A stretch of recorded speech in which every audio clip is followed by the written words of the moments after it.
My mother's voice didn't rise above a whisper, but in the quiet Raleigh kitchen, it landed like a slammed door.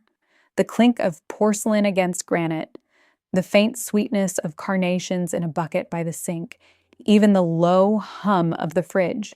Everything froze around that sentence. I kept my hand around the coffee mug a second longer than I needed to. Steam curled into the fluorescent light, drifting like it wanted to escape too.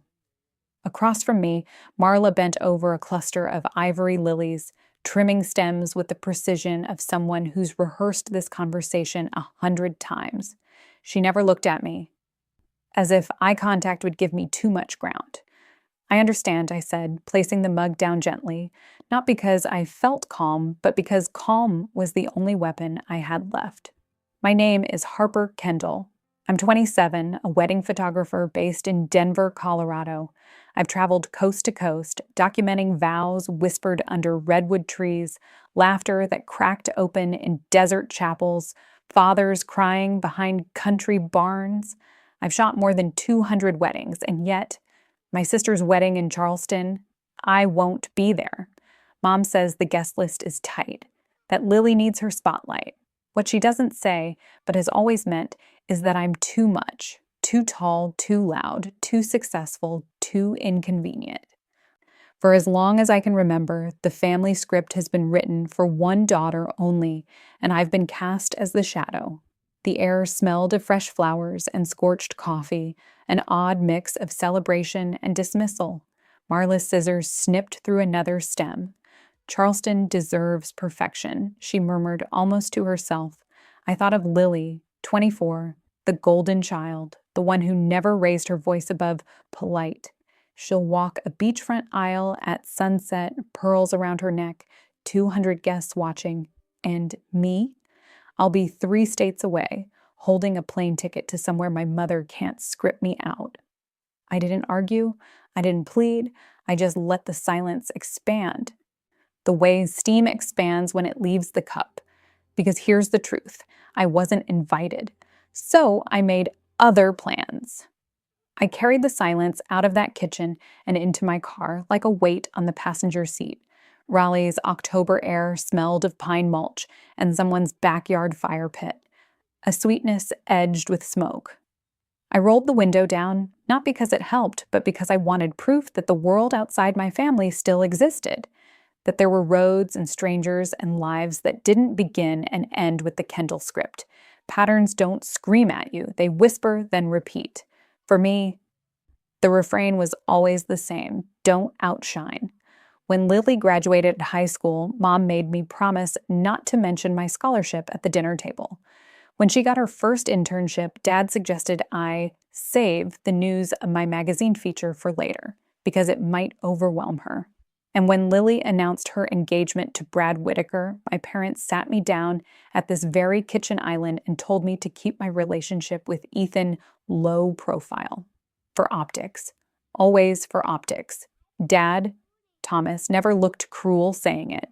He'd slide his glasses up his nose, cut his steak with quiet precision, and tell me peace was more important than fairness. I think he believed that. Maybe that's worse. What made Charleston sting wasn't the location, or the fact that Brad's family had money and connections, or that 200 guests would gather beneath rented chandeliers strung up over the beach. What stung was how casual the exclusion had become, as if it were a household chore. Marla trimming flowers, Thomas balancing the checkbook, Harper erased again. The smell of carnations had followed me all afternoon, sweet, heavy, suffocating. By the time I reached my apartment in Denver later that week, I caught myself scrubbing my hands twice, like the scent had clung to my skin. Ethan noticed. "Rough trip?" he asked. Leaning against the doorframe, with his camera bag still slung over one shoulder, they said I'd make the wedding awkward. My laugh came out too sharp. Me, the person who's literally paid to make weddings look effortless. He stepped closer, resting a hand against my cheek like he could anchor me back in. "So, what do you want to do?" It was the question no one in my family ever asked. I thought of Lily, petite, polite, pearl-perfect Lily. At 24, she'd mastered the role Marla wrote for her: agreeable bride, golden child, the one who never takes up too much room. I remembered when we were little, the way she used to trail me into the woods behind our house, her hand tucked into mine, asking if I could teach her how to climb the maple. Somewhere between then and now, she stopped holding my hand and started holding their approval. I don't hate her. I hate the rules. Ethan kissed my forehead. We don't have to stay inside their frame. We can make our own. The words should have sounded like rebellion, but instead they felt like oxygen. I pictured Lily's Charleston ceremony: salt wind tangling veils, polite applause under a painted sky, pearls glowing against skin already bronzed, perfect, and far away. My version wouldn't involve a guest list negotiation or a mother counting stems. It would involve red desert light stretching across adobe walls, vows spoken with no one cutting me down to size. A camera shutter, yes, but this time aimed at me. I rinsed my coffee mug that night and set it in the rack with deliberate calm, the same way I had in Raleigh. But the silence around me didn't feel heavy anymore. It felt like the pause before a lens clicks, empty, then suddenly full of meaning. Charleston was theirs, but the horizon was mine. The thing about silence is that it leaves room for decisions you've been too scared to make. By the following week, Ethan and I were at our kitchen table in Denver. Laptops open, coffee gone cold, maps and calendars scattered like we were plotting a heist. Except our crime was simpler, claiming our own joy. I don't want Charleston to be our frame of reference, Ethan said, scrolling through his notes. Let's stop orbiting around what they planned. What do you want? No one in my family had ever asked that question without strings attached. I let it hang there, heavy and liberating. I want space, I said slowly. Light. A place where no one can cut me down for breathing too loudly. He turned his screen to me. A terracotta courtyard in Taos filled the image: arched adobe walls, desert sage spilling over stone, mountains lifting behind them in quiet witness. Hacienda Cielo. Rafael Ortiz owns it. Used to be a photojournalist, covered conflicts, retired to his family's land. He only hosts a handful of weddings each year. The photo made me ache. It wasn't grand the way Charleston was grand. It wasn't pearls and chandeliers. It was weathered wood and lanterns, shadows playing across stucco, a horizon painted in desert fire. We scheduled a call. Rafael's voice came through the speaker, warm and deliberate, with a trace of Spanish vowels that softened every word. Love is simple, he said after hearing my story. Families are complicated, but light is honest. October in Taos, muy especial. The sky does not lie. I closed my eyes, picturing it. Vows exchanged under the Sangre de Cristo Mountains, golden hour stretching into eternity, our laughter not trimmed down for anyone's comfort. Why does it feel like permission? I whispered after the call ended. Ethan laced his fingers through mine. Because we've been trained to ask for it. Now, we don't need to. The decision came quietly. No champagne corks, no dramatic music, just me, writing October 14th, then it was 16th in my planner, and circling it once. That's all it took to shift an axis, from being erased to being chosen. By myself. Still, guilt is stubborn. That night, I dreamed of Lily in Charleston, veil whipped sideways by salt wind, our mother's hand fixing it, guests turning to look for me and finding no one. The dream didn't make me reconsider, it just made the silence inside me louder. We told no one. Not yet. Not Dad, who would ask if I could postpone. Not Mom, who would frame it as sabotage. Not Lily, who would hear the truth through their filter. Instead, Ethan and I booked flights to Albuquerque. We emailed Rafael about contracts and menus and candles. We told Jess Nguyen, my closest friend from Austin, because every wedding needs one person who claps without condition.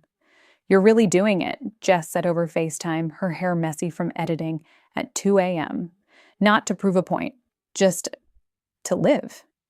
Exactly, I said, surprised at how steady I sounded. The next morning, the Denver sun came through our blinds in slices, falling across my camera gear stacked by the window. I ran my hands over the lens caps, the tripods, the battered leather strap that had carried me through 100 vows not my own. For once, the equipment would capture my life instead of everyone else's. As I packed a fresh roll of film, I thought Charleston would sparkle on its coast, but our vows would burn in the desert. And flames, unlike pearls, are hard to ignore. Secrets are only safe until paperwork needs a signature. Ours unraveled over something as mundane as a filing form in Santa Fe. A clerk mentioned an Ortiz Hacienda event to a mutual acquaintance who happened to be Caroline Briggs, Mom's lifelong friend and gossip courier.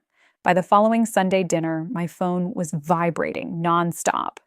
"Is there something you need to tell us?" Mom's voice on voicemail was clipped, the kind of tone she usually reserved for caterers who sent the wrong linens. Dad's message came next, softer but heavier. "Harper, if this is true, maybe think about the date." I deleted none of them, just let the notifications pile like stones. At first, I told myself maybe Caroline had exaggerated, but then Jess texted, "Did you post anything?" People in Raleigh are whispering. I hadn't posted a thing, which meant it was already out. By midweek, Ethan found me at the kitchen counter scrolling through messages I wasn't answering. "It was bound to leak," he said gently. "Weddings leave a trail. Licenses, deposits. Someone always connects the dots." I thought keeping quiet would buy us time, I admitted. At least until after Lily's Day. Ethan poured coffee, slid the mug toward me. "Time doesn't erase their need to control. It just delays the fight." That night, I dreamed of carnations again, only this time they were wilted, petals falling across a Charleston aisle, while guests turned their heads, waiting for drama I hadn't delivered yet. On Friday, Caroline herself called. I didn't answer, but her voicemail came through sharp. "Harper, your mother deserves the truth. Doing this in secret, it looks spiteful. You're putting Lily in an impossible position." The word spiteful burned. Was choosing my own vows an act of spite, or was it only seen that way through the Kendall lens? Dad tried one more time. He left a message where I could hear the TV murmuring in the background. "Sweetheart, I know your mother can be strong-minded, but maybe push it a week later? The 17th? Think about family harmony." Family harmony. I wondered if he heard himself. Harmony built on one daughter's silence isn't harmony, it's a one-note hymn. By Saturday, I stopped opening the messages. I edited photos instead. An engagement shoot from Boulder, golden aspens burning behind a laughing couple. They didn't know what it felt like to weigh joy against family expectation, or maybe they did, and just smiled harder through it. When the phone finally rang with Lily's name, I froze. She rarely called me directly anymore, not without a buffer of group texts or parental involvement. The night outside my Denver window was quiet, traffic distant, the city settling into weekend rhythms. I almost let it go to voicemail. Almost. "Hey," I said, trying to keep my voice steady. There was wind on her end, the muffled sound of a car heater, and Lily's breath catching like she'd been rehearsing words she didn't want to say. "Harper, are you getting married?" My throat tightened. "Why would you ask that?" "Because Mom is unraveling. Caroline told her something about New Mexico. Dad keeps trying to calm her down, but she's convinced you planned this just to—" Her voice broke. "Just to ruin me." The word ruin hung in the line between us. I pressed my fingers against my temple, the weight of every unsaid truth pressing harder. "Lily," I started, but she cut in. "Just tell me if it's true." Her tone wasn't angry. It was scared, fragile in a way I hadn't heard since we were teenagers, whispering secrets in the dark before family roles divided us. The silence stretched until she whispered again, almost begging, "Are you really getting married, Harper? And is it the same weekend as mine? Are you really getting married, Harper? And is it the same weekend as mine? The question hung there, fragile as glass. I pressed my palm against the kitchen counter, grounding myself in the cool surface. Yes, I said finally. My voice didn't shake, but my chest did. I am. On the other end, Lily's breath caught. The same day? The 15th, I confirmed. Silence rushed in, filled with the hum of her car heater and the faint waver in her breathing. Why would you do that? She whispered. I'm not doing it to you, Lily. I'm doing it for me. You could have chosen any other weekend, she shot back, her voice sharper now. Any other place. But you picked this. Do you know what Mom is saying? She thinks you're trying to upstage me. I closed my eyes. Mom has always thought my existence was too much, too loud, too visible. This isn't about her, and it isn't about stealing your spotlight. Then what is it? It's the first time in my life I'm not shrinking to fit. I love Ethan. We wanted October, we wanted the desert, we wanted light that tells the truth. I chose us. That's it. She didn't respond at first. I could hear the scrape of her nail against her steering wheel, the restless sound she made when caught between honesty and obligation. I don't hate you, she said finally, her tone small. But this feels like betrayal. Betrayal? My laugh cracked. Lily, I've bent myself into knots for years so you wouldn't feel overshadowed. They asked me to hide scholarships, magazine features, even Ethan. And I did, every time. How much more do I owe before I get to have a life? She was crying now. I heard the wet hitch in her throat. You don't owe me, but I wanted you there, even if Mom didn't. That stilled me. You did? Yes, she said fiercely through tears. I wanted my sister, not the version Mom edits out, just you. The one who used to hold my hand under the maple tree. The one who taught me to ride a bike while Mom was too busy arranging dinner tables. Memory cracked open in me, the sunlight flickering through leaves, her little hand in mine, the two of us laughing when she scraped her knee. I wanted to be there too, I admitted softly, but only if it didn't mean erasing myself all over again. She sniffled. So your solution is to disappear entirely, to get married in secret? Not in secret, I corrected, in peace, with people who want us, not people who need me quiet. The heater fan roared for a long moment, drowning us both. Then Lily spoke, lower this time. They're going to hate you for this. I know. And they're going to say, I let it happen. That's not fair to you, she gave a shaky laugh. Fair hasn't been part of this family in a long time. I leaned against the counter, the Denver night pressing cold against the window. Lily, you deserve your day. I hope it's perfect, pearls and sunsets and every flower Mom can count. But I deserve mine too, even if it means they can't stand the thought of it. Her silence this time wasn't empty. It was loaded. Guilt, longing, fear, maybe even relief that someone finally said what she couldn't. When she finally spoke, her voice was barely audible. I don't know how to stand up to them, Harper. You don't have to stand up for me, I told her.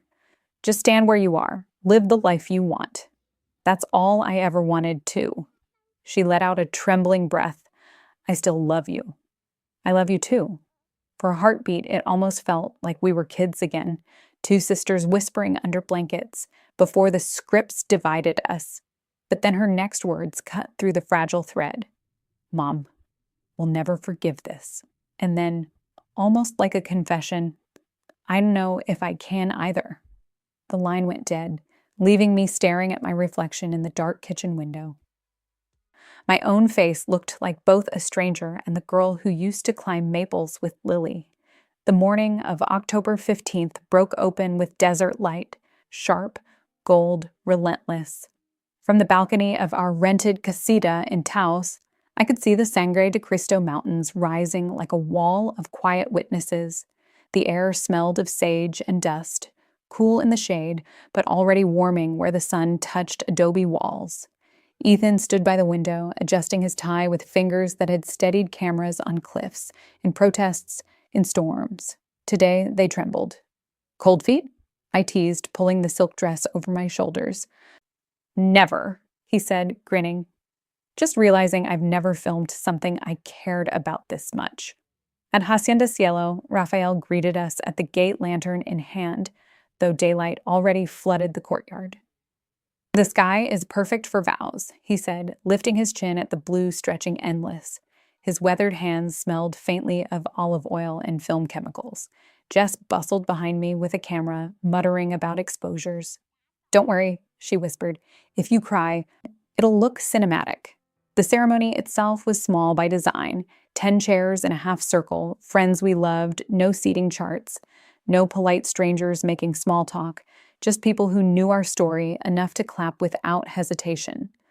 Raphael stood beneath the stone archway where ivy curled, holding a thin, leather-bound book, though he hardly glanced at it. Love, he began, is not performance. It does not need approval to exist. Today is proof. The wind lifted then, scattering petals Jess had stolen from a bouquet. They swirled like confetti the earth itself had planned. Ethan reached for my hands, his palms warm and steady now. I choose you, he said simply. Not because it's easy, but because you've taught me light doesn't need to be hidden to be beautiful. My throat burned, but my words came clear. I choose you because I am done shrinking, and you've never asked me to. Because with you, silence isn't punishment. It's peace.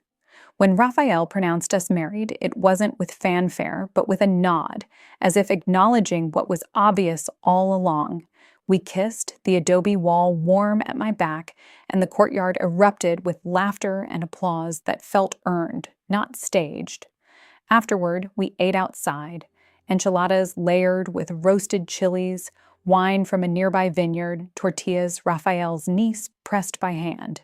The table smelled of cumin and lime and sun. Jess snapped photos of us feeding each other like tourists, Ethan laughing with his head thrown back in a way my family never saw. As the sun sank, lanterns flickered on, casting amber pools across the courtyard. Music rose from a single guitar Raphael strummed.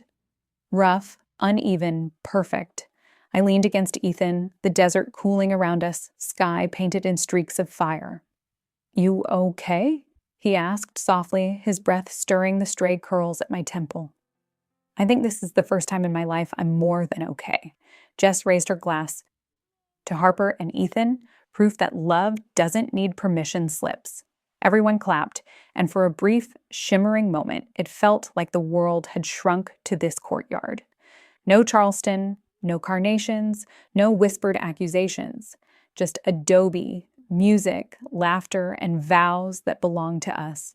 Later, when guests drifted into stories and Raphael disappeared to fetch more wine, I wandered toward the edge of the courtyard. The desert stretched dark beyond the lantern light, stars already bleeding through velvet sky. It was so quiet I could hear my own breath. For once, silence didn't feel like erasure. It felt like arrival. Still, a tremor ran through me, not of regret, but of knowing peace can be fragile. My phone, tucked away in the bridal bag Jess insisted I carry, buzzed against the fabric. A single vibration, then another, insistent as a knock on the courtyard wall. I didn't look. Not yet. But I knew. The world outside Hacienda Cielo had finally noticed. By the next morning, the courtyard was quiet again. Lanterns cold, petals pressed flat against stone. Jess sat cross-legged at the long table, her laptop glowing in the early light, camera cards spread like a deck of secrets. I just cut something quick, she said as I joined her with coffee. 8 minutes, natural sound only. I wanted you to have it before the high wore off. Ethan leaned over her shoulder, still in yesterday's shirt. Play it. The video was simple. Laughter spilling into vows, the desert wind catching my veil, Raphael's guitar twanging against the orange sky. No filters, no transitions, just truth. And somehow truth was gorgeous. I cried before the first minute was over. Ethan's hand found mine. Jess grinned. See? Cinematic tears. I thought that would be the end of it. A private file for us, maybe a keepsake for friends. But Jess was Jess. Restless, proud, unable to keep beauty locked away. She uploaded it to her professional Vimeo page that afternoon, watermark in the corner, just to showcase her work. By evening, her phone wouldn't stop buzzing. New Mexico Tourism just reposted, she said, half laughing, half panicked. They tagged Hacienda Cielo. Harper, your veil in that sunset shot, it looks like a movie poster. I blinked at her screen. Thousands of views, hundreds of comments, strangers typing things like, "This is the wedding I didn't know I needed to see and love without permission. It looks like this." Ethan whistled low. Well, that escalated. The numbers doubled overnight. A travel blogger on Instagram shared stills from the clip, gushing about hidden gems in Taos. A destination wedding forum picked it up. Someone even stitched it on TikTok, pairing our vows with trending audio. By Sunday, the video had crossed 100,000 views. At first, it felt thrilling. People weren't mocking or questioning. They were celebrating. Every comment seemed to echo what I had longed to hear, that love didn't have to fit inside anyone else's box. That joy could be enough. But underneath, dread hummed, because if strangers could find it, so could family. That afternoon, Ethan found me pacing the courtyard while Jess fielded messages from potential clients who had discovered her through the clip. "Breathe," he said, catching me mid-stride. "I thought this would stay ours," I admitted. "Now it feels like it belongs to the internet." He brushed a strand of hair from my face. "Maybe that's not all bad. Maybe it means your silence is finally breaking in the best way possible." I wanted to believe him, but silence breaking meant noise, and my family had never handled noise well. That night, under a sky thick with stars, I opened my phone against my better judgment. Notifications blurred into one endless scroll. Tags, messages, reposts. My following had doubled in hours. And then, buried among the alerts, one text that cut sharper than the rest. From an unknown number, but the words unmistakably hers. "I saw what you did. Call me." The text came in just past midnight. 3 words, sharp as glass. "You embarrassed us." No name attached, but I didn't need one. That was Mom's voice even through pixels. Measured, polished, meant to wound without raising volume. After that, nothing. No follow-up call, no barrage of explanations, just silence that stretched like a frozen lake. Dad reached out 2 days later. His voicemail was careful, almost apologetic. "Sweetheart, maybe this is all bigger than you intended. Your mother is upset, but she'll calm down. Let's just find a way to move forward." I could hear the clink of ice in his glass, the background murmur of a football game. He always called in the quiet between obligations, never when confrontation required him in real time. I didn't call back. Instead, I sat on our balcony in Denver, watching city lights blur into the horizon. Ethan brought out 2 mugs of tea, set one in front of me. "Still no word?" "Only silence," I said, which in my family is louder than screaming. He didn't answer, just slid his hand over mine until the shaking in my fingers slowed. Lily's message came next. Longer, hesitant. "I don't know how to feel. Everyone keeps asking where you were. They saw the video.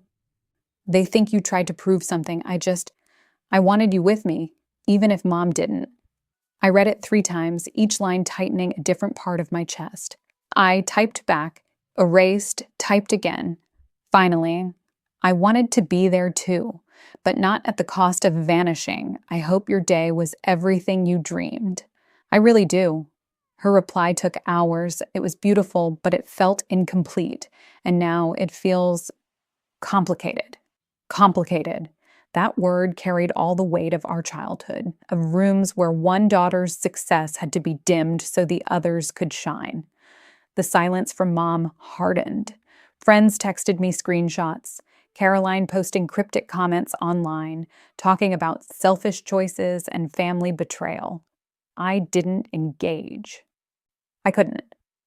One night, Ethan found me scrolling too long. "You're not obligated to explain your joy to people determined not to see it," he said. I looked at him. at the man who'd helped me draw a circle wide enough to stand inside my own life. Then why does their silence still hurt? Because you wanted applause from the one place that never gave it. The truth stung, but it also freed me. Days passed, views climbed, requests trickled into my inbox, photographers, journalists, strangers who said our vows reminded them to choose themselves. Each message was a balm, proof that our story resonated somewhere, even if not at home. And yet at night, I'd still check my phone, hoping for something impossible. Mom writing more than 3 words. Dad choosing fairness over peace, Lily saying she understood without apology attached. But the screen stayed dark until one morning when an email landed that made my breath catch. Not from family, not from friends, from a producer with a subject line I couldn't ignore. Your wedding changed more than you know. Let's talk. The email blinked at me from the screen like it was daring me to believe it. Your wedding changed more than you know. Let's talk. Attached was a phone number, a signature from a producer in Los Angeles. I read it twice, then a third time. Ethan leaned over my shoulder. So it begins, he murmured. The call that followed was surreal. They'd seen Jess's video through a wedding blog, then again on a travel channel, then everywhere. They wanted to develop a short documentary about the cultural shift, how couples were choosing authenticity over spectacle. Our vows in Taos would be the anchor. I should have felt exposed, but instead a strange calm spread through me. For once, being seen didn't feel like theft. It felt like proof. Raphael emailed too, his words full of exclamation points. Since the clip went viral, inquiries about Hacienda Cielo had tripled. Couples from Boston, Seattle, even overseas asking if they could book a wedding like Harper and Ethan's. He wrote, "Your story gave this old place new breath. Gracias." Jess was buried under new bookings, her inbox a flood of clients who wanted cinematic tears, just like the ones she caught in our courtyard. "You two accidentally launched my career 2.0, she said on FaceTime, hair tied up, eyes shining. Even strangers wrote to me, emails, DMs, comments under the video. A woman in Ohio, I canceled a 300-guest ballroom wedding. We're eloping now. Thank you for reminding me I'm allowed to. A man from Arizona, my sister showed me your vows. I finally proposed to my boyfriend after years of waiting for my parents' approval. Each message felt like a seed landing somewhere far beyond me. Our little circle of light was expanding, scattering into places I'd never see but could still feel. And yet the strangest justice was how little I had to do. I didn't clap back at Caroline's posts, didn't defend myself in group texts. I just let the truth stand where everyone could see it. Mom's silence remained. Dad's careful voicemails still offered harmony. Lily's texts came in short bursts. Guilt, affection, confusion braided together, but their voices no longer defined the story. For once, my story belonged to me. On a quiet evening in Denver, Ethan and I sat on our balcony, watching the city lights pulse. He nudged me. "Do you regret it? Any of it?" I thought of carnations wilting in Raleigh kitchens, of Charleston pearls, of adobe walls glowing in desert fire. I thought of my sister's voice cracking and the strangers who said our vows gave them courage. "No," I said. For the first time, no. The city stretched out before us, restless and alive, and somewhere beyond the skyline, emails, calls, new invitations waited. Proof that choosing ourselves hadn't been small at all, but the reflection I knew was still coming. I used to believe silence was safety, that if I stayed small enough, less visible, less demanding, I'd finally fit into the family picture my mother kept arranging like her endless centerpieces. For years, I played along. I dimmed. I apologized for brightness I hadn't even intended. And still, it was never enough. I was always too tall, too direct, too much. It turns out the only way to stop being too much is to stop asking people who can't hold you to measure you at all. When the world saw our vows and vows, I thought panic would swallow me. Instead, I watched strangers celebrate what my family had only ever minimized. They didn't see defiance. They saw love. Two people choosing peace over performance, honesty over optics. The irony isn't lost in me. My mother said I'd make Lily's wedding awkward just by showing up. She was right in a way. I would have been awkward in that room because I'd already outgrown it. In the desert, I finally understood something Raphael had said as he strummed his guitar beneath the lanterns. Love doesn't need permission. Neither does self-respect. Neither does joy. My family may never forgive me. Lily may never fully understand. Maybe they'll always see my wedding as betrayal instead of survival. That used to terrify me. But now, when the fear creeps in, I go back to that moment under adobe arches, Ethan's hands steady on mine, the wind scattering petals we hadn't planned. Nothing about it was spiteful. Everything about it was true. Since then, I've carried myself differently. I take up space in photos. I speak my name without shrinking it. I say no without apology, yes without explanation. For the first time, my life feels like a frame I built instead of one I was forced into. If someone asked me what I learned, it's this. The hardest part of claiming your own story isn't planning it or even surviving the fallout. The hardest part is believing you deserve to. But once you do, once you stop shrinking, the rest begins to grow. So to anyone listening who's been told you're too much, too inconvenient, too anything, maybe that's not a flaw. Maybe it's a compass. The parts of you they ask to cut away might be the very parts that set you free. I was told I'd ruin a wedding just by standing there. Instead, I built a life where my presence isn't a problem. It's the point. And that, finally, is more than enough. At its heart, this story is not only about a wedding. It's about the courage to stop apologizing for who you are.